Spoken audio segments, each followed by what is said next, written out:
It's very important to come out to camps like this and send a positive message. Let the kids and the youth see our faces. It's one thing signing the football and giving it to them, but it's another for them to actually come and then see us and instill goals and dreams within these kids. It's really positive, and it's a helpful initiative that'll get them started on a bright future. I understand you gave a real nice message today. What are some of the things that you try to impart to the youngsters? Dream big, always dream big. I never thought I would be in the NFL right now.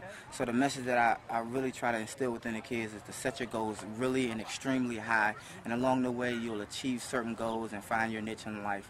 So I never want them to, I always told them I never wanted them to think that they couldn't do something. Always know that if someone tells you can't do it, prove them wrong. Josh, seems like a real brotherhood out there. I mean, obviously you guys help each other with camps all over the nation. I mean, getting into Kalamazoo, Michigan just proves that you guys will travel all over the place for each other. Yes, definitely. It's a lot of camaraderie that we have on the football team, and guys have camps all over the country. And, we try to make them as much as we can. We try to, we have camp and OTAs right now, but we try to squeeze it in.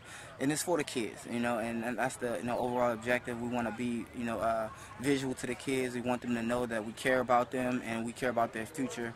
And it's our duty as NFL players when we have this stage to give back, and that's what we're doing.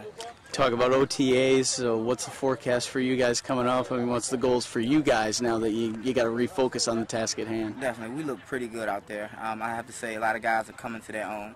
Brian Rubisky, he's really stepped up, had a great OTA. It's a lot of guys that's shining right now and looking good. And I'm very positive with the addition of Seneca Wallace that my roles will also, expand. And Jake Jerome is doing a really good job with grasping the playbook, and we look really good out there. What about bringing in a guy like Mike Holmgren? I mean, obviously he has a championship pedigree. Is that something that you've noticed so far with that change? Definitely. Well, Mike Holmgren, addition of Mike Holmgren, he's really allowed Mangini to really specifically just coach and worry about coaching and getting his team in order the way it should have been. And Coach Mangini's doing a really good job of surrounding the team with players that are hungry and that want to win. And with that atmosphere, I think it's a good recipe for football.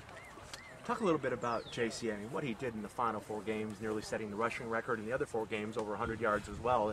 Just crazy production, and what he could potentially be for you guys for a full season. Definitely, Jerome Harrison is an outstanding back, and he's one that is up and coming in this league. He's finally getting that opportunity to shine, and he's making the most of his opportunity. He's one guy that is going to be a dual threat, running the ball and passing, catching balls out the backfield, and that's what he'll be utilized a lot this year. What would you say to someone who said, hey, he did it at the end of the season, he hasn't shown he could do it for a full year? You think he's legit? Definitely. To say he did it at the end of the season, this is NFL we're talking about. This is not, Pee-wee football. This is the best of the best, in the world at football. And, each game matters because it's their livelihood. Each player is playing for their livelihood and their family. So to say it's at the end of the season that doesn't count, it matters. Everything matters. This is NFL football. He did it against the best of the best.